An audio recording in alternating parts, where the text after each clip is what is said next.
Hello दोस्तों, तो स्वागत है आप सभी को आपके अपने YouTube चैनल मिशन 2 पर। तो आज हम जैक बोर्ड का क्लास 10th का सामाजिक विज्ञान सोशल साइंस का सभी सब्जेक्टिव क्वेश्चन को आज इस वीडियो में करवाने वाले हैं। जो आपके सोशल साइंस का जो एग्जाम होने वाला है बच्चों आपका 12 फरवरी 12/2/2024 को, तो उसके लिए हम सारे सब्जेक्टिव क्वेश्चन को आज इस वीडियो में करवा देंगे। तो सारे क्वेश्चन को आप लोग अच्छे से याद कर लेना, सभी क्वेश्चन आपके इंपॉर्टेंट है। तो चलिए स्टार्ट करते हैं इसके सबसे पहले सवाल से। देखिए जो सवाल पूछा जाएगा बच्चों 31वां नंबर पे क्या है कि गिरमिटिया मजदूर किन्हें कहा जाता है। ठीक है, तो गिरमिटिया मजदूर किन्हें कहा जाता है। देखिए औपनिवेशिक शासन के दौरान भारत में बहुत से लोगों को एग्रीमेंट पर काम करने के लिए फिजी, गयाना, वेस्ट इंडीज आदि स्थानों पर ले जाया गया था। ठीक है, एग्रीमेंट को ये मजदूर गिरमिट कहने लगे, जिसे आगे चलकर इन मजदूरों को गिरमिटिया मजदूर कहा जाने लगा। तो औपनिवेशिक शासन के दौरान बच्चों जब अंग्रेज के शासन था उस समय भारत के बहुत सारे लोगों को क्या किया जा रहा था, दूसरे देशों में ले जाया जा रहा था। ठीक है, अनुबंध पे, एग्रीमेंट पर। ठीक है, जहां पे जैसे फिजी, गयाना हो गया, वेस्ट इंडीज हो गया, वहां पे ले जाया जाने लगा। ठीक है, और एग्रीमेंट को ही उन लोग क्या कहते थे, गिरमिट कहते थे। ठीक है, और वही चीज आगे चल करके उसे गिरमिटिया मजदूर कहा जाने लगा। ठीक है, तो यही इसका आंसर है बच्चों। ठीक है, तो उम्मीद है कि आप इसे याद कर लेंगे। चलिए अगला सवाल देखते हैं हम लोग। क्या है अगला सवाल, भारत की दो प्रमुख पेय फसलें कौन सी है। ठीक है, प्रत्येक फसल के प्रमुख उत्पादक राज्यों के नाम बताएं। तो पेय फसल, ठीक है, पीने वाले फसल कौन से बच्चों, तो चाय और कहवा जो है, मतलब कॉफी है ना, कहवा को कॉफी बोलते। चाय और कॉफी जो है भारत की दो प्रमुख पेय फसल है। ठीक है, पीने वाले फसल। और चाय का जो प्रमुख उत्पादक राज्य है ना, ये असम है। ठीक है, चाय का आप लोग का 1 नंबर का भी आ जाएगा ना, तो यहां से भी आप लोग लिख लेंगे कि चाय का जो प्रमुख उत्पादक जो राज्य है वो असम है, और कहवा यानी कॉफी का जो उत्पादक राज्य है वो कर्नाटक है। तो दोनों चीजों को अच्छे से याद कर लेना। अगला सवाल देखते हैं हम लोग। क्या है, भारत के 4 महत्वपूर्ण लौह अयस्क उत्पादक राज्यों के नाम बताएं। तो भारत में सबसे ज्यादा लौह अयस्क कहां से उत्पादन होता है बच्चों, तो ये झारखंड में। ठीक है, जो कि आपका टाटा है, जमशेदपुर, छत्तीसगढ़ में, उड़ीसा और गोवा। ठीक है, तो ये 4 राज्य हो गए। उम्मीद है कि आपको ये चारों राज्य याद हो गया होगा। ठीक है, एक बार बोलिएगा मेरे साथ, झारखंड, छत्तीसगढ़, उड़ीसा और गोवा। ठीक है, चलिए अगला सवाल देखते हैं हम लोग। क्या है, पितृ प्रधान से क्या अभिप्राय है। काफी इंपॉर्टेंट सवाल है बच्चों। तो पितृ प्रधान से अभिप्राय है समाज अथवा परिवार में पुरुषों को महिलाओं की अपेक्षा अधिक महत्व, शक्ति, अधिकार आदि प्राप्त होना। ठीक है, मतलब कि समाज में, हमारे समाज में, परिवार में पुरुषों को ज्यादा महत्व दिया जाता है। किसके अपेक्षा, तो महिलाओं की अपेक्षा। यही आपका पितृ प्रधान। ठीक है, क्या है, पितृ प्रधान। तो ऑप्शन इसका सही आंसर हो जाएगा। ठीक है, तो आप लोग इसे अच्छे से याद कर लेना। अगला सवाल देखते हैं हम लोग। क्या दिया हुआ है, क्षेत्रीय दल किसे कहते हैं। ठीक है, तो क्षेत्रीय दल किसी प्रांत या क्षेत्र के स्थानीय मुद्दों में ज्यादा रुचि लेते हैं। ठीक है, इसका विस्तार एक या कुछ राज्यों तक सीमित होता है। तेलुगु देशम पार्टी, झारखंड मुक्ति मोर्चा, असम गण परिषद आदि क्षेत्रीय राजनीतिक दल के उदाहरण है। तो क्षेत्रीय दल का मतलब समझ में आ गया बच्चों कि एक विशेष क्षेत्र में ही वो पार्टी है। ठीक है, मतलब एक स्थानीय मुद्दों में ही ज्यादा वो रुचि लेते हैं। इनका विस्तार एक कुछ राज्यों तक सीमित होता है। ऐसा नहीं कि बहुत बड़ा राज्य, बहुत ज्यादा, जैसे कि नेशनल पार्टी आपका कांग्रेस हो गया, बीजेपी हो गया, वैसा नहीं। ठीक है, क्षेत्रीय दल एक क्षेत्र के हिसाब से वो एक पार्टी है। ठीक है, जैसे तेलुगु देशम पार्टी। ठीक है, झारखंड मुक्ति मोर्चा, अब झारखंड में झारखंड मुक्ति मोर्चा है जो कि एक कुछ ही राज्यों तक ही सीमित है। असम गण परिषद आदि क्षेत्रीय राजनीतिक दल के क्या है, उदाहरण है। ठीक है, तो उम्मीद है कि आपको क्षेत्रीय दल भी याद हो गया होगा, समझ में आ गया होगा। राष्ट्रीय आय से क्या अभिप्राय है। ठीक है, तो देश की सीमाओं के भीतर उत्पादित वस्तुओं और सेवाओं के मूल्य में विदेशों से प्राप्त आय को जोड़ने से प्राप्त आय को राष्ट्रीय आय के नाम से जाना जाता है। मतलब देश की सीमाओं के भीतर, ठीक है, मतलब हमारे देश जितना है, भारत देश, ठीक है, उसके अंदर उत्पादित जितना वस्तु है, हम लोग जितना उत्पादन करते हैं, और वस्तुओं के मूल्य में विदेशों से जो प्राप्त आय को जोड़ने से प्राप्त है ना, उसी को हम लोग राष्ट्रीय आय के नाम से जानते हैं। तो उम्मीद है कि आपको समझ में आ गया, मतलब कि भारत में जितने भी उत्पादित वस्तुएं हैं या सेवाएं हैं, ठीक है, जो विदेशों से जो प्राप्त आय से सभी को अगर हम जोड़ देते हैं तो वही हमारा क्या कहलाता है, राष्ट्रीय आय। जैसे कि मेरे प्यारे बच्चों, आप घर में, आपके घर में कितना इनकम होता है। ठीक है, तो आप क्या करते हो कि हमारा भाई कितना कमाता है, ब्रदर कितना कमाता है, फादर कितना कमाते हैं, तो दोनों को जोड़ करके मान लो कि 20-20 हज़ार कमाते हैं तो 40 हज़ार कमाते हैं। तो इसी तरीके से यहाँ पे भी बच्चों कि देश की जितने भी कुल उत्पादित वस्तुएं और सेवाएं जो विदेशों से प्राप्त आय को जोड़ने से जो प्राप्त आय होता है बच्चों, उसी को हम लोग क्या कहते हैं, राष्ट्रीय आय कहते हैं। अगला सवाल देखिए, मुद्रा का कोई 2 कार्य लिखे। अरे भाई कितना ज्यादा काम है मुद्रा का, हमारा पैसा का क्या क्या कार्य है। ठीक है, तो मुद्रा के 2 कार्य है। देखिए, विनिमय का माध्यम है, ठीक है, ये क्या है, विनिमय का माध्यम है, मतलब एक मीडियम का काम करता है। मतलब कि हम पैसे से क्या करते हैं, किसी वस्तु को खरीद सकते हैं, किसी वस्तु को हम बेच सकते हैं, सेल कर सकते हैं। तो ये विनिमय का क्या है, एक माध्यम है और बहुत अच्छा माध्यम है। ठीक है, अगर पैसा नहीं होता था पहले के जमाने में तो वस्तु विनिमय चलता था, मतलब वस्तु के बदले वस्तु लेना, जो कि बहुत ही ज़्यादा डिफिकल्ट था, बहुत ही ज़्यादा प्रॉब्लम था। ठीक है, तो ये मुद्रा जब से आया तो ये बहुत ही ज़्यादा ईजी हो गया हम लोग के लिए। मूल्य का मापक है ना, हम लोग मूल्य को माप सकते हैं कि वो कितना रुपया है, 10 रुपया है, 20 रुपया है, 30 रुपया है ना, एक मूल्य का मापक है कि ये समझ में आ गया। तो ये दो मुद्रा का कार्य हो गया। अगला सवाल देखो क्या है, डिंडर पेस्ट की बीमारी अफ्रीका में कब फैली। ठीक है, इसके क्या प्रभाव हुए, या फिर ऐसा सवाल आ सकता है कि अफ्रीका में रिंडर पेस्ट आने के 3 प्रभाव को उल्लेख करें। ठीक है, तो दोनों सवाल एक ही चीज है। ठीक है, ऐसा सवाल है रिंडर पेस्ट की बीमारी में अफ्रीका में कब फैली, इसके क्या प्रभाव हुए, या फिर ऐसा सवाल हो सकता है अफ्रीका में रिंडर पेस्ट आने की 3 प्रभावों को व्याख्या करें। ठीक है, चलिए तो इसको देखिए, अफ्रीका में रिंडर पेस्ट बीमारी 19वीं सदी के अंतिम दशक में फैली। एक लाइन में आंसर इसका कि अफ्रीका में रिंडर पेस्ट की जो बीमारी था वो 19वीं सदी के अंतिम दशक में फैली। अफ्रीका में रिंडर पेस्ट आने का क्या प्रभाव हुआ, अब लिखते हैं हम लोग। तो देखिए, यूरोपीय उपनिवेशकार एशिया से मवेशियों को अफ्रीका ले गए थे। ठीक है, यूरोपीय विस्तार का जो जितना भी उपनिवेशकार थे, ठीक है, वे क्या कि एशिया से मवेशियों वगैरह को ले गए। यह बीमारी उन्हीं मवेशियों से अफ्रीका मवेशियों में फैल गई।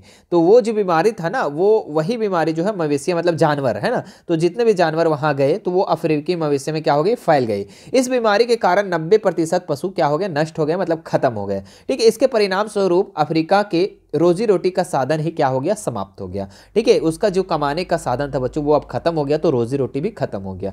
अब देखो दूसरा नंबर क्या है, स्थानीय निवासियों को बगानों एवं खानों के लिए आवश्यक श्रम बाजार में केलने, यहाँ पे ढकेलने होगा। ठीक है, ढकेलने के उद्देश्य से यूरोपियों ने बचे खुचे पशुओं को भी अपने कब्जे में ले लिया। ठीक है, उसके बाद देखो, इससे यूरोपियों को पूरे अफ्रीका को उपनिवेश बनाने और लोगों को गुलाम बनाने का अवसर पड़ा। मतलब कि यूरोप के जितने लोग थे, ठीक है, वो क्या किया, अफ्रीका को अब गुलाम बनाने का क्या हो गया, अवसर प्राप्त हो गया था। ठीक है, ये आंसर आप लगा। अगला सवाल देखते हैं क्या है, 17वीं सदी में यूरोपीय शहरों के सौदागर गाँवों में किसानों एवं कारीगरों में काम करवाने लगे। 3 कारणों का उल्लेख करें। मतलब 17वीं सदी के जिस समय चल रहा था बच्चों, उस समय यूरोपीय शहरों के सौदागर गांव में किसानों एवं कारीगरों से काम करवाने, मतलब कि शहर को छोड़ करके गांव के किसानों वगैरह से कारीगरों से काम करवाने लगे। क्यों ऐसा, इसका 3 कारण बताएं आप। ठीक है, चलिए हम लोग देखते हैं कौन कौन से कारण है। विभिन्न भागों में उपनिवेशों की स्थापना के परिणाम स्वरूप चीजों की मांग बढ़ने लगी। ठीक है, तो विभिन्न भागों में उपनिवेश जब स्थापना हुई, ठीक है, तो उसके परिणाम स्वरूप क्या हुआ कि मांगे बढ़ने लगी थी। ठीक है, जिसकी पूर्ति सिर्फ शहरों में उत्पादित वस्तुओं से नहीं की जा सकती थी। मतलब जितनी भी वस्तु उत्पादित हो रही थी शहरों में, उससे पूरा नहीं किया जा सकता था। अतः व्यापारी गांवों की ओर मुड़े। जितने भी व्यापार वगैरह लोग थे वो क्या हुए, गांवों की ओर मुड़े और वहां पे भी साथ साथ उत्पादन किया जाने लगा। दूसरा पॉइंट में क्या लिखेंगे, शहरों में शासकों ने विभिन्न गिल्ड्स को किसी खास वस्तु के उत्पादन और व्यापार का एकाधिकार प्राप्त था। ठीक है, गिल्ड्स के जुड़े उत्पादक कारीगरों को प्रशिक्षण देते थे। ठीक है, तो उससे जो जुड़े कारीगर थे उसे क्या देते थे, प्रशिक्षण देते थे, ट्रेनिंग देते थे। उत्पादकों का नियंत्रण रखते थे, प्रतिस्पर्धा है ना, प्रतिस्पर्धा मतलब होता है कंपटीशन, और मूल्य तय करते थे। ठीक है, मतलब शहर में जब उत्पादन कोई भी वस्तु हो रहा था वहाँ पे एकाधिकार था और वहाँ पे जो था बहुत ज़्यादा कंपटीशन था और मूल्य तय करते थे और व्यवसाय में नए लोगों को आने से रोकते थे। मतलब कि नया लोग जो बिजनेस करना चाहता था उसको रोकते थे। ठीक है, इसीलिए क्या हुआ कि वो गांव की ओर मुड़े। ठीक है, दूसरा पॉइंट हो गया। तीसरा क्या कारण था, तो ऐसी परिस्थिति में चूंकि नए व्यापारी शहरों में कारोबार नहीं कर सकते थे। ठीक है, तो ऐसी परिस्थिति में नए व्यापार जो थे वो शहर में कारोबार नहीं कर सकते थे, इसलिए वो गाँव की ओर बढ़े। गाँव में कारखाने की स्थापना नहीं हुई थी, अतः गांव में किसानों तथा कारीगरों का पैसा एवं प्रशिक्षण देकर बड़े पैमाने पर उत्पादन कराया जा रहा था। ठीक है, तो यहाँ इसी कारण से क्या हुआ कि शहरों की अपेक्षा गांव के तरफ लोग बढ़ने लगे। ठीक है, तो तीनों कारण उम्मीद है समझ में आ गया होगा। अगला सवाल देखो, समाप्यता के आधार पर संसाधनों को कितने भागों में बांटा गया है। ठीक है, और अथवा ऐसे भी सवाल आ सकता है कि नवीकरणीय और अनवीकरणीय साधनों में अंतर बताएं। ठीक है, चलिए हम लोग आप लोग को बताते हैं। देखिए, समाप्यता के आधार पर संसाधनों को निम्नांकित 2 भागों में बांटा गया। कौन कौन से भाग, एक नवीकरणीय संसाधन और एक अनवीकरणीय, जिसको हम लोग गैर नवीकरणीय संसाधन कहते हैं। अब चलिए दोनों का डेफिनेशन कर देंगे तो अंतर भी हो जाएगा।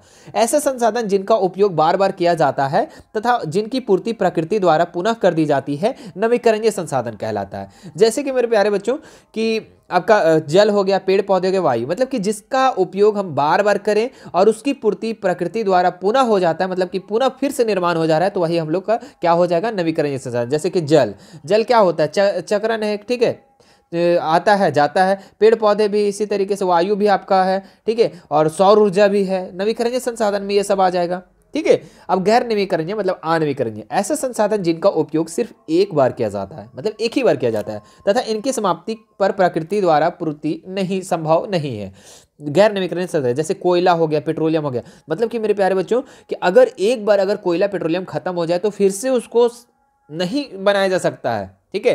तो यही है आपका अनवीकरणीय संसाधन, गैर नवीकरणीय संसाधन। नवीकरणीय में उसको हम लोग फिर से बना सकते हैं, फिर से उसे पूरा कर सकते हैं, फिर से उपयोग कर सकते हैं, लेकिन अनवीकरणीय में ऐसा नहीं होगा। ये एक साधन क्या होती है, सीमित होती है। चलिए अगला सवाल देखते हैं हम लोग, रेल परिवहन के गुण तथा दोष बताएं।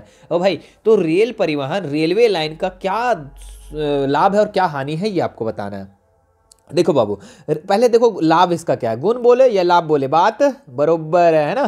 चलिए लाभ बोल रहा है, तो लाभ क्या क्या हो सकता है, रेल परिवहन द्वारा भारी मात्रा में यात्री और सामान ढोए जाते हैं। रेल परिवहन जो है, ट्रेन में क्या होता है, भारी मात्रा में यात्री को ढोया जाता है, मतलब एक बार में हमको लगता है कि कई हजारों लोग ढोए जाते हैं, लेकिन बस में उतना ढोया जाता है नहीं, ढोया जाता है, सामान भी ढोया जाता है भारी भारी, है ना। दूसरा क्या फायदा हो सकता है, रेलवे परिवहन उद्योग के विकास में महत्वपूर्ण ढंग से सहायक है, मतलब कि जितने भी फैक्ट्री वगैरह है, ठीक है, उससे सामान यहाँ से वहाँ ट्रांसफर बहुत ही आसानी से हो जाता है, जिसमें उद्योगों का बहुत ही ज़्यादा विकास होता है इसके कारण, ठीक है, मतलब कि कम खर्च में हो जाता है, ठीक है। आप लोग भी अगर कहीं दूर जाना चाहते हो तो देखते हैं आप लोग ट्रेन ही को चूज करते हैं, क्यों, क्योंकि उसमें कम खर्च पड़ता है, बस से आप जल्दी नहीं जाते हो और उतना दूर तक नहीं सफर कर पाते हो, तो ये चीज़ है।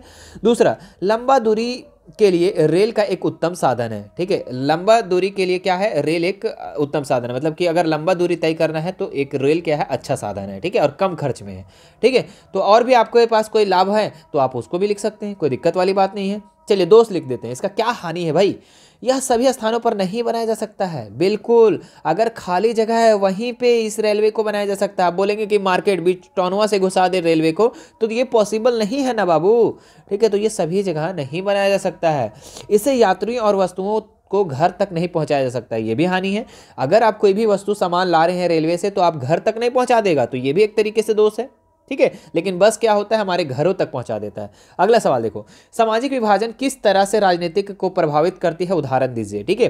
चलिए, सामाजिक जो विभाजन है वो राजनीतिक को, है ना, पॉलिटिकल को किस तरीके से इफेक्टेड करती है, किस तरीके से प्रभावित करती है, ये आपको बताना है। चलिए हम 3 यहाँ पे लिख देते हैं। सामाजिक विभाजन राजनीतिक दलों के बीच टकराव का कारण बनता है। सामाजिक जो विभाजन है ना, राजनीतिक दलों के बीच का क्या होता है, टकराव का कारण बनता है, क्योंकि प्रत्येक राजनीतिक दल का झुकाव एक विशेष सामाजिक वर्ग की तरफ होता है। बिल्कुल, कोई भी पॉलिटिकल पार्टी जो होता है उसका जो झुकाव होता है ना, किसी एक विशेष समुदाय के पीछे होता है। अगर किसी को आदिवासी को साथ दे रहा है, कोई हिंदू को दे रहा है, कोई मुस्लिम को दे रहा है, कोई सिख को दे रहा है, तो किसी न किसी एक सामाजिक वर्ग की तरफ उसका झुकाव होता है, जिसके कारण क्या होती है, सामाजिक विभाजन होती है। चलिए दूसरा पॉइंट क्या है, अधिकतर देशों में मतदान का स्वरूप सामाजिक विभाजन के द्वारा निर्धारित होता है। अधिकतर देशों में मतदान का स्वरूप जो है, जो वोट होता है, वो सामाजिक विभाजन के द्वारा ही होता है, क्योंकि प्रत्येक सामाजिक समूह का झुकाव एक विशेष राजनीतिक दल की ही तरफ हो जाता है। बिल्कुल मेरे प्यारे बच्चों, अगर कोई भी समाज है, ठीक है, कोई भी समाज है, ठीक है, तो वो उसका एक झुकाव एक विशेष राजनीतिक दल के ही तरफ चला जाता है कि हाँ नहीं, हमारा समाज किस में देगा, तो कांग्रेस में देगा, नहीं हमारा समाज तो देगा निर्दलीय पार्टी में, नहीं हमारा समाज बीजेपी में देगा, तो इस तरीके से एक विशेष झुकाव हो जाता है, ठीक है। तीसरा पॉइंट क्या लिखेंगे, सामाजिक विभाजन समाज के भेदभाव की भावना को प्रोत्साहन देता है। सामाजिक विभाजन जो है ना, ये समाज के भेदभाव की भावना को क्या देता है, प्रोत्साहन देता है, ठीक है, जो गलत है, क्या है, जिससे राष्ट्रीय एकता अखंडता को खतरा पहुंचता है। बिल्कुल, है ना, हम लोग सब अलग अलग हो जाते हैं इस तरीके से। सामाजिक जो विभाजन होता है ना, ठीक है, मान लो कि एक समुदाय के लोग अलग हो गए, एक समुदाय के अलग हो गए, तो इससे बहुत ही खतरनाक है, ये नहीं होना चाहिए। हम लोग सब लोगों को क्या होना चाहिए, मिलजुल के रहना चाहिए। सामाजिक विभाजन राजनीतिक अस्थिरता को बढ़ावा देता है। चलिए ठीक है, देखिए आप लोग को हम समझाने का बस एक ही है कारण कि आप लोग अगर समझ लेते हो ना मेरे प्यारे बच्चों, अगर आप लोग को मान लो आंसर भूल जाते हो किसी भी तरीके से, लेकिन मेरा बताया हुआ बात अगर 10% भी याद है ना तो उसे आप जोड़ करके लिख दोगे। बस इसी कारण से हम इतना आपको समझाते हैं, वरना और भी औरों की तरह हम भी पढ़ करके और पार कर देंगे, ऐसा नहीं। हम चाहते हैं कि आप लोग समझो उसको और कम से कम अपने लैंग्वेज में कम से कम कुछ लिखो, ठीक है। अगर मान लो कि भूल गए, ठीक है, मान लो 2 पॉइंट याद है और 2 पॉइंट भूल गए, तो अपने से बना के लिख सकते हो कि नहीं? बिल्कुल, है ना। चलिए अगला सवाल। वीडियो अच्छा लग रहा है मेरे प्यारे बच्चों तो वीडियो को लाइक कर दो, जितना व्यूज आता है उतना लाइक करो। लाइक करने में कमी क्यों करते हो भाई? ठीक है, क्यों करते हो कमी? चलिए अगला सवाल। राजनीतिक दल का प्रमुख कार्य क्या है? तो राजनीतिक दल का कार्य बहुत लोग बार बार बता चुके हैं आप लोगों को। चलिए देख लेते एक बार और। सत्ता प्राप्त करने या सत्ता की भागीदारी में चुनाव लड़ना। चुनाव लड़ना उसका एक कार्य है। दूसरा क्या है? अपनी नीतियों और कार्यक्रमों को मतदान के सामने रखना। बिल्कुल, जनता के सामने अपनी जो नीति है उसका जो कार्यक्रम है कि हम ये करेंगे, हम वो करेंगे, हम नल लगवा देंगे, घरों घरों में शौचालय बना देंगे, घरों घरों में हम नल बैठवा देंगे, हम सबको वृद्धा पेंशन देंगे, है ना। तो इस तरीके से जो उसका कार्यक्रम है वो क्या करता है? मतदाता के सामने रखता है, जनता के सामने रखता है। तीसरा पॉइंट क्या है? क्या कार्य करता है? कानून निर्माण में राजनीतिक दल के सदस्यों की महत्वपूर्ण भूमिका होती है। जब कानून का कोई निर्माण होता है बच्चों, तो राजनीतिक दल के जो सदस्य होते हैं, ठीक है, मेंबर्स होते हैं, उनकी बहुत बड़ी भूमिका होती है। समझ में आ रही बात? चलिए अगला सवाल देखते हैं हम लोग। ऊंची जोखिम वाली परिस्थितियों में ऋण कर्जदार के लिए और समस्याएं खड़ी कर सकता है। स्पष्ट कीजिए। अगर हम ऊंची जोखिम वाली परिस्थितियों में, है ना, मतलब ऊंची जोखिम परिस्थितियों में, मतलब कि अगर हमारा हायर रिस्क है, ठीक है, उस समय ऋण कर्जदार के लिए एक बहुत बड़ा समस्या हो जाता है। अगर मेरे प्यारे बच्चों अगर कोई लोन लेता है, ठीक है, अगर ज़्यादा रिस्क वाला अगर कोई बिजनेस करता है और उसमें अगर लॉस हो जाता है तो उसके लिए बहुत बड़ी समस्या हो सकती है। तो इसको स्पष्ट करना है अपने लैंग्वेज में। चलिए क्या है? यद्यपि कर्जदार अपनी आय बढ़ाने या बेहतर परिस्थितियों के निर्माण के लिए कर्ज लेता है, ठीक है। देखो कोई भी कर्ज लेता है, कर्जा लेता है, लोन लेता है, इसलिए कि वो अपने आय को बढ़ाए, अपने इनकम को बढ़ाए, अपना बेहतर परिस्थिति, अपना सिचुएशन को चेंज करे, है ना। लेकिन जोखिम वाली परिस्थितियों में ऋण कर्जदार के लिए एक समस्याएं खड़ी कर देता है। बिल्कुल, है ना। अगर रिस्क है तो समस्या जरूर आएगा। जैसे मान ले बच्चों, एग्जांपल हम आपको बताते हैं। मान ले एक व्यक्ति फसल उत्पादन के लिए ऋण लेता है। यदि किसी कारणवश उसकी फसल मारी जाती है, मान लो कि अगर ऋण लिया फसल उपजाने के लिए और उसका मान लो किसी कारण से बारिश नहीं हुआ, फसल मर गया, ठीक है, तो वह ऋण वापस नहीं कर पाता है। ऐसी स्थिति में वह कर्ज चुकाने के लिए पुनः कर्ज लेता है अथवा अपनी जमीन बेचने के लिए विवश हो जाता है। इस प्रकार परिस्थिति खतरे के बाद को तय करते हैं और ऋण उपयोगी होगा अथवा नहीं है, ठीक है। तो ये चीज हो गया आपका। उम्मीद है कि आपको समझ में आ गया होगा, ठीक है। अगला सवाल देखते हैं हम लोग। जैव विविधता क्या है? काफी इंपॉर्टेंट सवाल है बच्चों। और जैव विविधता मानव के लिए, जीवन के लिए क्यों महत्वपूर्ण है? तो जैव विविधता, ठीक है, अपने लैंग्वेज में समझा देते हैं कि जितने भी प्रकार के जीव जंतुएं पाई जाती है, ठीक है, जितने भी प्रकार की, सभी का सभी जैव विविधता है, ठीक है, सभी अलग अलग है ना, सभी अलग अलग प्रजातियां पाई जाती है। ये मानव के लिए क्यों लाभ है भाई, क्यों महत्वपूर्ण है, ये आपको बताना है। देखिए पृथ्वी पर अनेक प्रकार की प्राणी, वन्य जीव, पेड़ पौधे पाए जाते हैं। बिल्कुल, पृथ्वी पे बहुत सारे प्रकार के वन्य प्राणी, पेड़ पौधे, जंतु, जीव जंतु, ये सारे पाए जाते हैं। सब में अनेक प्रकार की जैविक संरचना, विभिन्नता पाई जाती है। मतलब सभी जीव जंतु में, सभी चीजों में अनेक प्रकार की जैविक या संरचना, है ना, सभी अलग अलग पाया जाता है। सभी का काम अलग होता है, सभी का संरचना अलग होता है। जीवों के बीच पाए जाने वाले इस विभिन्नता को, इन अलग को क्या कहते हैं? जैव विविधता कहते हैं। समझ में आ गया कि पृथ्वी पे अनेक प्रकार की जीव जंतु, प्राणी, पेड़ पौधे पाए जाते हैं और सभी में क्या होता है? जैविक या संरचनात्मक विभिन्नता पाई जाती है। और जीवों के बीच पाए जाने वाली यही विभिन्नता को हम लोग क्या कहते हैं? जैव विविधता कहते हैं। समझ में आ गया बात? अब देखो इसका क्या मानव के लिए क्यों इंपॉर्टेंट है। विभिन्न प्रकार की प्राणी और पेड़ पौधे आदि मिलकर एक पारिस्थितिकी तंत्र का निर्माण करते हैं, जब एक दूसरे पर निर्भर होते हैं। सब का सब एक दूसरे पर निर्भर होते हैं। आप लोग को पता है, जैसे घास हो गया, ठीक है, घास को कौन खाता है? तो बकरी खाता है। बकरी को कौन खाता है? तो शेर खाता है ना। इस तरीके से है कि नहीं है? समझ में आ रहा है? तो ये चीज हो गया। इसी तरीके से हम लोग देखेंगे एक दूसरे पर निर्भर है और एक दूसरे के लिए उपयोगी भी है ना। अगर शेर को अगर कोई भी जीव जंतु, जीव जानवर अगर नहीं मिलेगा तो भूखा मर जाएगा, है ना। समझ में आ रहा बात? तो एक दूसरे से सबका सब क्या है? निर्भर है, ठीक है। जैव विविधता प्राकृतिक और पर्यावरण को संतुलन बनाए रखता है, जो मानव जीवन के लिए आवश्यक है, ठीक है। जैव विविधता जो है ना, ये प्राकृतिक और पर्यावरण को क्या करता है? बैलेंस बनाए रखता है और यही मानव के लिए जीवन आवश्यक है। चलिए अगला सवाल देखते हैं हम लोग। क्या है? 1815 में संपन्न वियना सम्मेलन की मुख्य बातें क्या थी? ऐसा सवाल आ सकता है। या फिर वियना कांग्रेस में लिए गए निर्णयों के उद्देश्य की व्याख्या करें, ठीक है। तो चलिए इसका उत्तर लिखते हैं। 1815 में संपन्न वियना सम्मेलन की मुख्य बातें निम्नलिखित थी, है ना। तो देखिए पहला पॉइंट, उन राजतंत्रों को फिर से बहाल किया जाए जिन्हें नेपोलियन ने बर्खास्त कर दिया था, पहला पॉइंट। दूसरा, युद्धों को रोकने के लिए एक सर्वमान्य और सक्षम संविधान का निर्माण किया जाए। तीसरा पॉइंट देख लीजिए, पराजित राष्ट्र और विजित राष्ट्रों में क्षतिपूर्ति दे, दास प्रथा को समाप्त कर दिया जाए, जो भी दास प्रथा था ना, है ना, तो उसे समाप्त कर दिया जाए। चौथा क्या है, फ्रांस की राजतंत्र की बहाली कर बुर्बो वंश को शासन सत्ता सौंप दी जाए। ठीक है, तो ये था पॉइंट, सारे पॉइंट को आप अच्छे से याद कर लेंगे। चलिए अगला सवाल देखते हैं हम लोग, लोकतंत्र किस प्रकार के नागरिकों की गरिमा और आजादी सुरक्षित रखता है। ठीक है, लोकतंत्र किस प्रकार नागरिकों की गरिमा और आजादी से सुरक्षित रखता है, ये आपको चर्चा करना है। चलिए इसको देखते हैं। ठीक है, इसको लिखना है, प्रत्येक व्यक्ति अपने साथ के लोगों से सम्मान पाना चाहता है। प्रत्येक व्यक्ति, दुनिया में जितना भी व्यक्ति है ना, वो सम्मान पाना चाहता है। ठीक है, इज्जत चाहता है। ठीक है, अपने साथ जो भी व्यक्ति है उससे क्या चाहता है, इज्जत चाहता है। ठीक है, ऐसा नहीं कि बेइज्जती करते रहो उसका। दूसरा पॉइंट क्या है, लोकतांत्रिक व्यवस्था में नागरिकों को भाषण देने और अपने विचार व्यक्त करने की पूर्ण स्वतंत्रता होती है। ठीक है, तो भारत में जितने भी लोग हैं, लोकतांत्रिक व्यवस्था में जितने भी नागरिक हैं, वो भाषण देने के लिए एकदम खुल्लम खुल है। ठीक है, वो दे सकता है कहीं पे भी। ठीक है, तो ये चीज़ है, अपने विचार को व्यक्त कर सकता है। तीसरा पॉइंट, लोकतांत्रिक व्यवस्था में सभी राजनीतिक दलों को चुनावों से पहले और चुनाव के बाद स्वतंत्रता रूप से कार्य करने की आज्ञा होती है। तो लोकतांत्रिक व्यवस्था में क्या होता है, राजनीतिक जितने भी पार्टी हैं, ठीक है, वो सारे के सारे चुनाव से पहले भी काम कर सकते हैं, चुनाव के बाद भी काम कर सकते हैं। ये आज्ञा दी जाती है, ये अधिकार दिया जाता है। चलिए लास्ट पॉइंट देख लेते हैं, लोकतांत्रिक व्यवस्था में सभी वर्गों और धर्मों को सम्मान दिया जाता है। बिल्कुल, ये तो आपको सबको पता है कि लोकतांत्रिक जो व्यवस्था, हमारा भारत लोकतांत्रिक व्यवस्था, और यहाँ पे सभी वर्गों को, सभी धर्मों को सम्मान दिया जाता है, एक ही माना जाता है।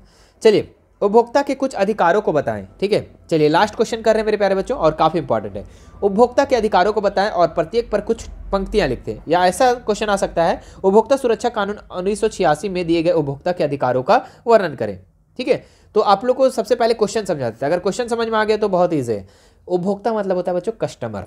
ठीक है, तो कस्टमर के क्या अधिकार है, अगर आप कहीं पे दुकान में जाते हो, दुकान में कोई भी सामान चीज खरीदने जाते हो, ठीक है, तो आपका क्या अधिकार है भाई, उस चीज को लिखना है। चलिए तो देखते हैं हम लोग क्या क्या अधिकार है। सबसे पहला पॉइंट, सूचना पाने का अधिकार।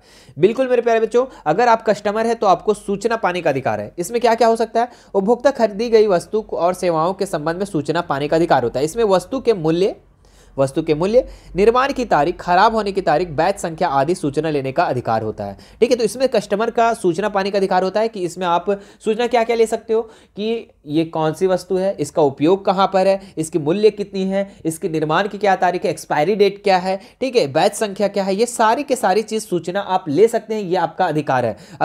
अगर कोई भी दुकानदार आपको नहीं बता रहा है तो आप उस पर केस कर सकते हैं। ठीक है, इसलिए आपको सूचना पाने का अधिकार है। कोई कस्टमर का हनन नहीं होना चाहिए, उपभोक्ता का हनन नहीं होना चाहिए। समझ में आ रही बात। ठीक है, तो अगर आप कस्टमर हो तो आप ये सारी चीजों को अधिकार ले सकते हैं। दूसरा बात क्या है, चुनने का अधिकार। आप कोई भी वस्तुओं को अपनी इच्छा अनुसार खरीद सकते हैं, कोई दबाव नहीं। जैसे यहाँ पे समझिएगा, उपभोक्ता को अपनी इच्छा अनुसार वस्तुओं या सेवाओं को खरीदने का अधिकार होता है। बिल्कुल अपने इच्छा अनुसार, आपको जो इच्छा करता है वही ले सकते हैं। इसलिए महत्वपूर्ण है कि कई बार ग्राहकों को उन वस्तुओं को खरीदने के लिए दबाव डाला जाता है। कभी कभी आप देखोगे, नहीं ये वस्तु ए को खरीदेगा तो वस्तु बी भी आपको लेना पड़ेगा। ऐसा होता है कि नहीं, कहीं कहीं आप दुकानदार में गए थे, है ना, तो ये चीज़ नहीं होना चाहिए। दूसरी बात क्या है, जिनको खरीदने की इच्छा नहीं होती है, जैसे एक एग्जांपल समझिएगा, गैस कनेक्शन लेने पर गैस चूल्हा भी लेने के लिए ग्राहक पर दबाव डालता है। बिल्कुल, अगर आप गैस सिलेंडर लेते हो तो आपको गैस चूल्हा लेने के लिए भी क्या करता है, दबाव डालता है। ये आपका उसका अधिकार नहीं है। आप इसमें लड़ सकते हो उस चीज़ से, नहीं हमको जो चाहिए वही लेंगे। हम क्यों लेंगे दोनों भाई, हमको एक काम है ना, हमारे घर में चूल्हा है, हम सिर्फ सिलेंडर लेंगे। लड़ो, हाँ लड़ो, है ना। ठीक है, आप लोग अभी हम लड़ने सिखा रहे हैं, चलिए लड़ जाइएगा। ठीक है, यह ग्राहक के चुनने का अधिकार का उल्लंघन है। ठीक है, तो ये जो करता है ना इस तरीके से कि गैस लिया, कनेक्शन लिया तो उसमें चूल्हा भी लो, ऐसा ज़रूरी नहीं है भाई।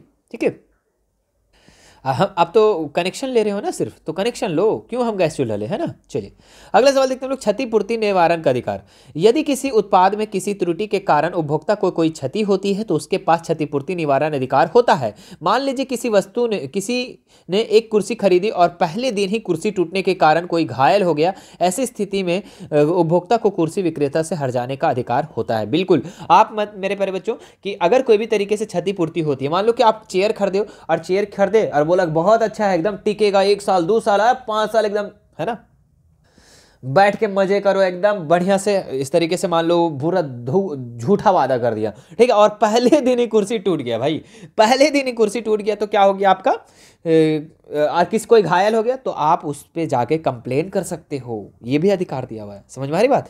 चलिए एक लास्ट है प्रतिनिधित्व का अधिकार। उपभोक्ता सुरक्षा अधिनियम उपभोक्ता को उपभोक्ता अदालत में प्रतिनिधित्व का क्या है, अधिकार प्रदान करता है। ठीक है, तो ये 4 पॉइंट थे मेरे प्यारे बच्चों, सारा सवाल आपके इंपॉर्टेंट थे। ठीक है, मुझे आशा है कि आपको ये सारे क्वेश्चन समझ में आ गए होंगे और हमारा पढ़ाने का तरीका भी आपको पसंद आया होगा। पसंद आया तो एक प्यारा सा कमेंट जरूर करना। ठीक है, चलिए, और सारे के सारे क्वेश्चन है, और एक बार क्या करना, आप वीडियो को लाइक कर देना, लाइक अभी तक नहीं किए तो, और शेयर जरूर से जरूर करना मेरे प्यारे बच्चों। चैनल को सब्सक्राइब नहीं किए तो चैनल को सब्सक्राइब जरूर कर लेना। ठीक है, और भी वीडियो आप लोग का अपलोड हुआ है बच्चों सोशल साइंस का, जो आपके 12 तारीख को एग्जाम होने वाला है, उसके लिए भी और भी क्वेश्चन अपलोड है और अपलोड होने बाकी है। ठीक है, तो जो अपलोड है वो आप हमारे चैनल पे मिशन 2 पे जा करके, M2 है ना, मिशन 2 पर जा करके आप देख सकते हैं सभी जितने भी सोशल साइंस है, उसका हम एक प्लेलिस्ट बना दिए हैं, तो प्लेलिस्ट में जा करके आप चेकआउट कर सकते हैं।